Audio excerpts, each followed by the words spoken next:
ತಂತ್ರ ಪ್ರತಿತಂತ್ರ ಇಲ್ಲ ಟೆಕ್ನಿಕಲಿ ನಮ್ಮ ನಮ್ಮ ಸುವರ್ಣ ನಮ್ಮ ಯಾರು ಅಪೋಸಿಷನ್ ಲೀಡರ್ ಇದ್ದಾರೆ, ನನಗೆ ಅವ್ರು ಇರ್ತಕ್ಕಂಥ ಮಾಹಿತಿ ಪ್ರಕಾರ ಅವ್ರು ಕಂಟೆಸ್ಟ್ ಮಾಡ್ತೀವಿ ಅಂತ ಹೇಳಿದ್ದಾರೆ. ಟೆಕ್ನಿಕಲಿ ನಂಬರ್ಸ್ ಇಲ್ಲ, ಮಿರಾಕಲ್ ಏನಾಗ್ತಕ್ಕಂಥ ಕಾದು ನೋಡಬೇಕು. ಇಲ್ಲ ಆಪ್ರೇಷನ್ ಏನೋ ಮಾಡ್ತಿದ್ದೀರಿ, ರಾತ್ರಿ ಮಾಡಿದಿರಿ ಅಂತ ಆ ಥರ ಏನಿಲ್ಲ. ಯಾರ್ಯಾರು ನಮ್ಮ ಸ್ವಯಮಿಚ್ಛವಾಗಿ BJP ಬಿಟ್ಟು ಬರ್ತಾರೆ ಅಥವಾ ನಮ್ಮ ಪರ ಓಟ್ ಹಾಕ್ತಿದ್ದಾರೆ, we are waiting. Hopefully there is a chance, ನೋಡೋಣ. ಏನೋ 6 ಜನ ಏನೋ ಸಂಪರ್ಕದಲ್ಲಿದ್ದಾರೆ ಅಂತ. ಇದೆಲ್ಲ ಈಗ ರಾಜಕಾರಣದ ಇನ್ನೊಂದು ಸ್ವಲ್ಪ ಥರಲ್ಲೇ ಗೊತ್ತಾಗುತ್ತೆ. V are waiting, let's see. Okay sir, ರಾಜಕೀಯ ವಿಚಾರಕ್ಕೆ ಬರೋದಾದ್ರೆ DCM CM ಹುದ್ದೆ ಖಾಲಿ ಇದೆಯಾ ಸರ್ ತಮ್ಮ? ಇಲ್ಲ ಆ ಥರ ಏನು ಖಾಲಿ ಇಲ್ಲ. ಮತ್ತು ಈಗ CM ಚೇಂಜ್ ಮಾಡಬೇಕು, ನಮ್ಮ ಸಮುದಾಯಕ್ಕೆ ಕೊಡಬೇಕಂತ ಒಕ್ಕಲಿಗ ಶ್ರೀಗಳು ಒತ್ತಾಯ ಮಾಡ್ತಿದ್ದಾರೆ. ಅಲ್ಲ, ಈಗ ಒಕ್ಕಲಿಗ ಶ್ರೀ ಹೇಳಿರ್ತಕ್ಕಂಥದ್ದಕ್ಕೆ ಮಾನ್ಯ ಮುಖ್ಯಮಂತ್ರಿ ಉತ್ತರ ಕೊಟ್ಟಿದ್ದಾರೆ. ಈಗ ಅವ್ರ ಅಭಿಪ್ರಾಯನ ಶ್ರೀಗಳು ಹೇಳಿದ್ದಾರೆ. ಸೊ ಇದು ಒಂಥರ ಡೆಮೊಕ್ರೆಟಿಕಲಿ ಎಲೆಕ್ಟೆಡ್ ಸರ್ಕಾರ ಇದು. ಆಮೇಲೆ ಮುಖ್ಯಮಂತ್ರಿ ಆಗಬೇಕಂತಂದರೆ ಶಾಸಕರು ಆಮೇಲೆ ಹೈಕಮಾಂಡ್ ಹೇಳಿರ್ತಕ್ಕಂಥ ನಿರ್ಧಾರದ ಮೇಲೆ ಆಗಿರ್ತಕ್ಕಂಥದ್ದು. ಈಗ ಹೈಕಮಾಂಡ್ ಏನು ತೀರ್ಮಾನ ಮಾಡ್ತದೆ ಅದಕ್ಕೆ ಫೈನಲ್ ಆಗುತ್ತೆ. ಅದೇ ಮುಖ್ಯಮಂತ್ರಿ ಸ್ಪಷ್ಟೀಕರಣ ಕೊಟ್ಟಿದ್ದಾರೆ. 5 ವರ್ಷ ಮುಂದುವರಿತಾರೆ ಸರ್ CM? ಅದು ಹೈಕಮಾಂಡಿಗೆ ಬಿಟ್ಟಿರ್ತಕ್ಕಂಥದ್ದಲ್ಲ, ಮಾನ್ಯ ಮುಖ್ಯಮಂತ್ರಿಗಳು ಹೇಳಿದಾರಲ್ಲ, ಸ್ಪಷ್ಟೀಕರಣ ಕೊಟ್ಟಿದ್ದಾರೆ. ಅಲ್ಲ ಸರ್, ಈಗ ಏನೋ 2.5 ವರ್ಷ ಒಪ್ಪಂದ ಆಗಿತ್ತು, CM ಅವರು DK ಶಿವಕುಮಾರ್ ಅವ್ರಿಗೆ ಬಿಟ್ಟು ಕೊಡಬೇಕಿತ್ತು. ಅಲ್ಲಿ ನನಗೆ ಆ ಥರದ್ದು ಯಾವುದೂ ಮಾಹಿತಿ ಇಲ್ಲ ಸರ್. ಈಗ DCM 3 DCM ಹುದ್ದೆ ಕ್ರಿಯೇಟ್ ಮಾಡಬೇಕು ಅನ್ನೋದು ಅಲ್ಲ, ಆ ಥರ ಸುದ್ದಿ ಇದೆ, ನನಗೆ ಗೊತ್ತಿಲ್ಲ. ಬಟ್ ಈ ಥರದ್ದು ಏನೇ ಇದ್ದರೂ ಕೂಡ ಅಭಿಪ್ರಾಯಗಳು ಯಾವುದೇ ಶಾಸಕರು ಯಾವುದೇ ಸಚಿವರು ಹೋಗಿ ಅಭಿಪ್ರಾಯಗಳನ್ನ ಮಂಡನೆ ಮಾಡಿದರೂ ಕೂಡ ಇದು ಅಲ್ಟಿಮೇಟ್ಲಿ ಹೈಕಮಾಂಡೇ ಡಿಸೈಡ್ ಮಾಡ್ತಕ್ಕಂಥದ್ದು. So we have to wait for it. ತಾವು ಯಾವಾಗಲೂ ಪಕ್ಷಾತೀತವಾಗಿ ಮಾತಾಡ್ತೀರಿ ಸರ್. ಈ CM ವಿಚಾರದಲ್ಲಿ ಎದ್ದಿರುವಂಥ ಗೊಂದಲ ಇದು ಸರಿ ಅನಿಸುತ್ತಾ ಸರ್? ಈಗ ಇಷ್ಟು ಮೆಜಾರಿಟಿ ಕೊಟ್ಟಿದ್ದಾರೆ, ಒಂದು ಕಡೆ ಬರ ನಿರ್ವಹಣೆ ಮಾಡಬೇಕು, ಇದರಲ್ಲಿ ಎಲ್ಲೋ ಒಂದು ಕಡೆ ಸರ್ಕಾರ ಡಿಸ್ಟರ್ಬ್ ಆಗ್ತಿದೆ ಅಂತಂದು BJP. ಸರ್ಕಾರ ಡಿಸ್ಟರ್ಬ್ ಏನು ಆಗ್ತಿಲ್ಲ, ಬಟ್ ಈ ಥರ ಶ್ರೀಗಳು ಹೇಳಿದ್ಮೇಲೆ ನಾವೇನು ಮಾಡೋಕ್ಕಾಗತ್ತೆ? See, everybody have got today freedom of speech ಇದೆ. ಎಲ್ಲರೂ ಏನು ಬೇಕಂದ್ರೆ ಮಾತನಾಡ್ಬೋದು, ಮಾತನಾಡಿದ್ದಾರೆ. So absolutely. So I cannot comment anything negative on it. So ಅದಕ್ಕೆ ಮೊನ್ನೆ ಮುಖ್ಯಮಂತ್ರಿಗಳನ್ನೇ ಸ್ಪಷ್ಟೀಕರಣ ಕೊಟ್ಟಿದ್ದಾರೆ. ಸೊ ಇದನ್ನು ಎಷ್ಟು ಡ್ರ್ಯಾಗ್ ಮಾಡಿ ಹೇಳಿದ್ರು ಕೂಡ ಈ ಪ್ರಶ್ನೆಗೆ ಇಷ್ಟೇ ಉತ್ತರ ಇರ್ತಕ್ಕಂಥದ್ದು.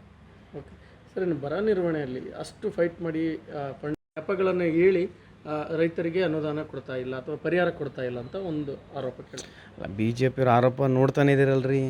ಈಗ ರಾಮ ಮಂದಿರ ಸೋರ್ತಾ ಇದೆ, ಯಾರು ಹೋಗಿ ನಿಂದಿರಿಸ್ಬೇಕೀಗ? ರಾಮ ಮಂದಿರ ಸೋರ್ತಾ ಇದೆಯಲ್ಲ, ಈಗ ಹೋಗಿ ಯಾರು ನಿಂದಿರಿಸ್ಬೇಕು?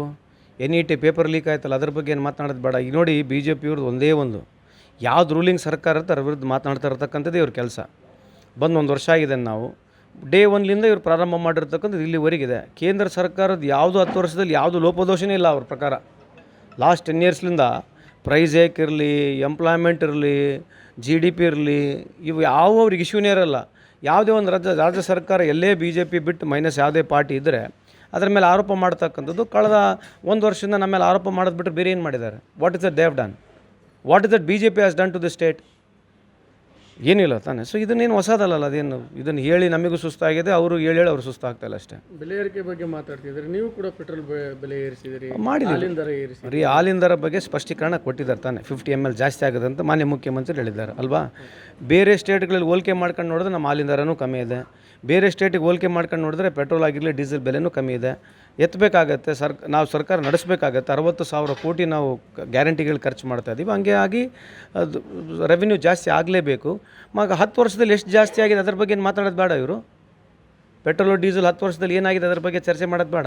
55-60 ರೂಪಾಯಿ ಇರೋದು ಇವತ್ತು ನಿಯರಿಂಗ್ 100 ರೂಪಾಯಿ ಮುಟ್ಟಿದಲ್ಲ, ಇದ್ರ ಬಗ್ಗೆ ಚರ್ಚೆ ಬೇಡ? ಇದು ಯಾರು ಕಾರಣ ಅಲ್ರಿ? ಎಲ್ಲದಕ್ಕೂ ನಮ್ಮನ್ನೇ ಪ್ರಶ್ನೆ ಕೇಳ್ತಾರೆ. ಅವ್ರನ್ನೂ ಕೂಡ ಕೇಳಿ ನೋಡಿ, ಉತ್ತರ ಕೊಡ್ರಲ್ಲ ಸಮಂಜಸವಾಗಿ. ಅವ್ರಿಗೆ ಉತ್ತರ ಕೊಡೋ ಕೇಳ್ರಿ, ಯಾಕೆ ಬೆಲೆ ಏರಿಕೆ ಅಂತೇಳಿ ನಿರ್ಮಲಾ ಸೀತಾರಾಮನ್ ಉತ್ತರ ಕೊಟ್ರಾ? ಉಳ್ಳಾಗಡ್ಡಿ ಅವರು ಸಮರ್ಥನೆ ಮಾಡ್ತಾರೆ. ಏನು ಸಮರ್ಥನೆ? ನಾವು ದೇಶ ನಡೆಸಬೇಕು, ನಾವು ಇದು ಮಾಡಬೇಕು. ನೀವು ಹೆಂಗೆ ಆಯ್ತು, ಈಗ ಅವರು ದೇಶ ನಡೆಸ್ಬೇಕಂತ ಹೇಳಿ ಸಮರ್ಥನೆ ಮಾಡ್ಕೊಂಡ್ರೆ ಮತ್ತೆ ನಾವೇನು ನಡೆಸಬೇಕು?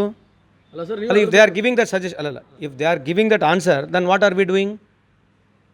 If they are running the country by raising the fuel prices, then what are we doing? We are also doing the same thing. No, ಗ್ಯಾರಂಟಿಗೆ ನೀವು ಹಣ ಇದು ಮಾಡ್ತೀವಿ. ಗ್ಯಾರಂಟಿ ಕೂಡ ಗ್ಯಾರಂಟಿ ಕೂಡ ಸರ್ಕಾರ ದುಡ್ಡು ತಾನೆ. ಸರ್ಕಾರ ದುಡ್ಡು ಬಡವ್ರಿಗೆ ತಾನೇ ಹೋಗ್ತಿರೋದು, ಡೆವಲಪ್ಮೆಂಟ್ ತಾನೆ. ಅನುದಾನನೇ ಕೊಡ್ತಾ ಇಲ್ಲ ನಮ್ಮ ಕ್ಷೇತ್ರಕ್ಕೆ. ನಿಮ್ಮ ಶಾಸಕರೇ ಮಾತಾಡ್ತಿದ್ದಾರೆ. ಯಾರು ಶಾಸಕರು? ನಿಮ್ಮ ಕಾಂಗ್ರೆಸ್ ಶಾಸಕರೇ ಗೊತ್ತಿಲ್ಲ. ಅಲ್ಲ, ಈಗೇನು BJP ಸಂಸದರೆಲ್ಲ ಭಾಳ ಖುಷಿಯಾಗಿದ್ದಾರೆ. ಏನು ಇಂಡಿವಿಜುವಲಾಗಿ ಸಂಸದರೇನು ಭಾಳ ಕೋಟ್ಯಾಂತರ ರೂಪಾಯಿ ತಂದುಬಿಟ್ಟಿದಾರಾ? ಏನು ಹಂಗೆ ಹುಬ್ಳಿ ಧಾರವಾಡ ಏನು ಹಂಗೆ ಪ್ರಹ್ಲಾದ್ ಜೋಶಿಯವರು 25 ವರ್ಷದಲ್ಲಿ ಮತ್ತೆಲ್ಲ ಸಿಂಗಾಪುರ ಆಗ್ಬಿಡ್ಬೇಕಾಗಿತ್ತಲ್ಲ, ಅಷ್ಟು ಅನುದಾನ ತಂದಿದ್ದಾರೆ. ಮತ್ತು ಇನ್ಯಾಕೆ ಹಂಗೆ ಪ್ರಾಬ್ಲಮ್ ಐತೆ? ಇನ್ಯಾಕೆ ಬಡವ್ರಿಗೆ ಮನೆ ಇಲ್ಲ? ಕುಡಿಯೋಕ್ಕೆ ನೀರಿನ ಸಮಸ್ಯೆ ಇನ್ನಾದರೂ ಇದೆ ಈ ದೇಶದಲ್ಲಿ. ಸ್ಮಾರ್ಟ್ ಸಿಟಿಗಳ ಬಗ್ಗೆ ಮಾತನಾಡಿದ್ರೆ ಏನು ಸ್ಮಾರ್ಟ್ ಸಿಟಿ ಆಗಿದೆ ರೀ? ಏನು ಸ್ಮಾರ್ಟ್ ಸಿಟಿ ಏನಾಗಿದೆ? ಹುಬ್ಳಿ ಧಾರವಾಡನಾಗೆಲ್ಲ ಹೋಗ್ಬೋದಾ ನೀವು ಒಳಗಡೆ ನೋಡ್ಬೋದಾ? ಸುಮ್ಮನೆ ಮತ್ತೆ ಈಗ ಅದ್ರ ಬಗ್ಗೆ ಪ್ರಶ್ನೆ ಕೇಳ್ರಲ್ಲ. ಸ್ಮಾರ್ಟ್ ಸಿಟಿ 100 ಸ್ಮಾರ್ಟ್ ಸಿಟಿ ಅವ್ರ ಬಗ್ಗೆ ಕೇಳ್ರಿ. ನೀವು ನಮ್ಮನ್ನೆಷ್ಟು ಪ್ರಶ್ನೆ ಕೇಳ್ತೀರಿ, ನಾವೆಷ್ಟು ಉತ್ತರ ಕೊಡ್ತೀವಿ, ಅವ್ರನ್ನ ಬಿಡಿಸಿ ಉತ್ತರ ಕೇಳ್ರಿ. ಅವ್ರು ಯಾವ್ದು ಆರ್ಕೆ ಉತ್ತರ ಕೊಟ್ಟು ಹೋಗ್ತಾರೆ, ನಾವು ನೀಟಾಗಿ ಉತ್ತರ ಕೊಡ್ತೀವಿ. ಚರ್ಚೆಗೆ ಬರ್ರಿ ಅಂದ್ರೂ ಕೂಡ ಯಾರು ಬರೋದಿಲ್ಲ ಚರ್ಚೆಗೆ. C it is on going progress ಇರ್ತದೆ. ಬರೇ ಕೇಳೋದು, ಸುಮ್ಮನೆ ಹೇಳೋದು, ಏನೋ ಒಂದು ಹೇಳ್ಬಿಡೋದು, ನಮ್ಮನ್ನು ಬಂದು ಪ್ರಶ್ನೆ ಕೇಳಿಸೋದು ಅಷ್ಟು ಬಿಟ್ಟರೆ ಇನ್ನೇನು ಮಾಡ್ತಿದ್ದಾರೆ. What is BJP's contribution? ನೀವು ಕೂಡ ಚರ್ಚೆ ಮಾಡಿ ನೋಡಿರಿ. ಓಕೆ ಸರ್, ಇನ್ನು ಕೊನೆಯದಾಗಿ DCM ಹುದ್ದೆ ಸೃಷ್ಟಿಗೆ ತಮ್ಮ ಅಭಿಪ್ರಾಯ? ಅಲ್ರಿ, ಇದೆಲ್ಲ ಹೈಕಮಾಂಡೇ ತೀರ್ಮಾನ ಮಾಡುತ್ತೆ. ಯಾವುದೇ ಸೃಷ್ಟಿ ಆಗಬೇಕು, DCM ಎಷ್ಟು ಆಗಬೇಕು, ಎಷ್ಟು ಆಗಬಾರ್ದು, DCM ಇರಬೇಕು ಬೇಡ, ಇದೆಲ್ಲ ಹೈಕಮಾಂಡೇ ತೀರ್ಮಾನ ಮಾಡ್ತಕ್ಕಂಥದ್ದು. So I don't have any commitment on.